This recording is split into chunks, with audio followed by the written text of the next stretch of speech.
Welcome to Pieland. I'm your host, Captain Pie. Here on Pieland, we've crash landed on the land of the mysterious retina creatures. Wow. Fortunately, we still have our friends like Wilson, our flight attendants, and we're here talking about OCT innovation. We're looking forward here at ARVO to finding out the latest and greatest about OCT. I might have to trade up to my island hat because we might be here for a while. Thanks guys, and looking forward to talking about OCT. How many years out would you say before routine clinical use involves predictive models based on artificial intelligence in OCT?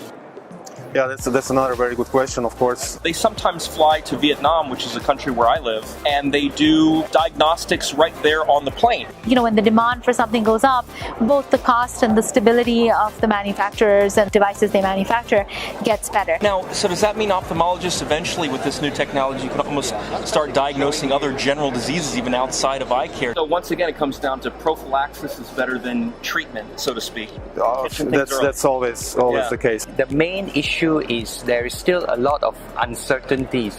It's true what they say, and that is the eye is the window to your soul. It takes a long time to enroll the number of patients that you need to enroll to get meaningful results. You know, that's a condition I haven't heard of for a long time, but sickle cell anemia, that's something very interesting. Die, retina monster, die! Die first! I got your head off. Oh, yeah, I win. And it sounded like you could use it to kind of predict disease. Well, the answer is yes. Okay. What we think we are seeing may not be what it is showing. Why look at the surface 10 layers when I can look at the surface 10 layers plus the other 3 or 4 layers after that? See, that's the beauty of the swept source technology. You know, when artificial intelligence combines with OCT, currently, today, you can predict with some accuracy who is going to have disease.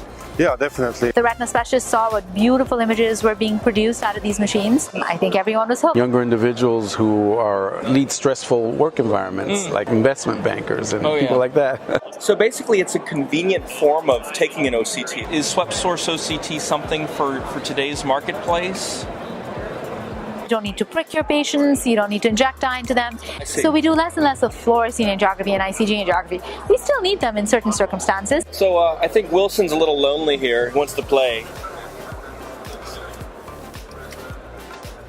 So that's the one that I think is going to have the biggest impact. The whole RE platform it's physician driven, it's researcher driven, and the whole idea is that collaboration and data sharing really enhance your ability to get meaningful endpoints. Not a very well recognized problem, but we're getting better at picking it up early. It's almost like a wiki kind of network where it's kind of a little bit more open sourced and provides ease of collaboration and communication about advancements in OCT. Collaboration, obviously, and data sharing is the way to go of the future. As you know, premium services means that they're paying for it, and they want to make sure they have the premium outcome. Is now the time when it's being properly commercialized? You know, different companies have different types of SSOCT. What's your view on all of this? The answer to your question is absolutely.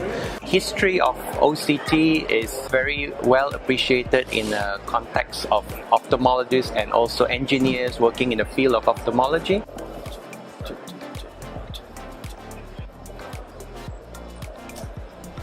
I think swept source is fantastic as a research tool. I think it's taught us many things. Now we can look through all the retina and into the underlying tissues, into the choroid. So that's the real excitement. There's a sort of a 360-degree effect going on. You're able to image around opacities. You're able to image more densely over the same amount of time. You're able to image wider fields of view. You're able to get all the way down into the choriocapillaris. Become aware of disease progression at an early state. We got somewhat excited when we went to 6x6, a little bit more thrilled when we went up to 9x9. Then 12x12 came. You know, perhaps this is a prototype for the future. What is the OCT history like, and how far does it go back?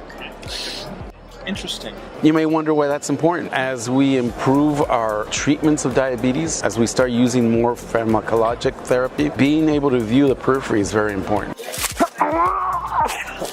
That was easy. If only anti-VEGFs worked that well. Artificial intelligence seems to be the buzzword today. No doubt.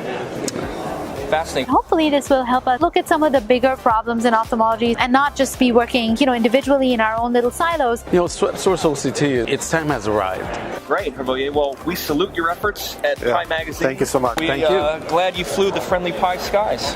It's been a pleasure being here on Piland. How's that in-flight meal compared to Pi Air's usual fare? Oh, 20 times better. Really? Marooned on an island and eaten better than on a plane. Yeah. So, how about that retina monster? Have you seen him around? Not in the last 5 minutes. 5 minutes. Okay, well, I guess we got time to skedaddle on out of here. I'm a little worried about my eyesight. There's definitely something not right with him. Yeah, I saw some neovascularization, around his eyes. He's definitely a bit detached. Ophthalmology Pi. It's a wrap. Thank you, Shay.